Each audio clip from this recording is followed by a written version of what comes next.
شروع اللہ کے نام سے جو بڑا مہربان اور نہایت رحم فرمانے والا ہے۔ الصلاۃ والسلام علیک یا رسول اللہ وعلی آلک و اصحابک یا حبیب اللہ۔ السلام علیکم معزز ناظرین و سامعین، اللہ تعالیٰ سے دعا کرتا ہوں کہ اللہ تعالیٰ آپ لوگوں کو خوش و خرم رکھے اور آپ لوگوں کو دن دگنی رات چگنی ترقی عطا فرمائے، آپ کی تمام دلی مرادیں پوری فرمائے۔ آج کی ویڈیو کا عنوان ہے شادی سے منع کرنے والے کے بارے میں شرعی حکم کیا ہے۔ امید کروں گا کہ یہ معلومات آپ کے علم میں اضافہ فرمائے گی اور آپ اس ویڈیو کو شیئر کریں گے، چینل کو سبسکرائب کریں گے تاکہ دوسرے لوگ بھی اس معلومات سے مستفید ہو سکیں۔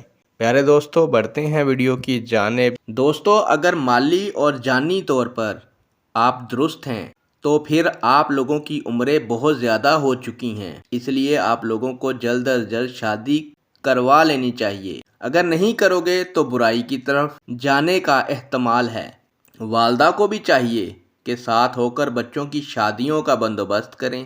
اگر وسائل ہونے کے باوجود والدہ یا کوئی اور شادیوں میں رکاوٹ بنے گا تو وہ آپ لوگوں کو برائی کی طرف دھکیلے گا۔ آپ لوگ عاقل، بالغ، سمجھدار ہیں، خود بھی اپنی شادی کروا سکتے ہیں۔ جو وسائل ہونے کے باوجود شادی سے منع کرے یا رکاوٹ بنے، اس کی پکڑ ہوگی، خواہ ماں باپ ہوں یا بہن بھائی۔ اللہ اکبر۔ نیک دعاؤں کے ساتھ آپ سے اجازت چاہوں گا۔ اللہ تعالیٰ آپ کا اور میرا حامی و ناصر ہو۔ اللہ حافظ۔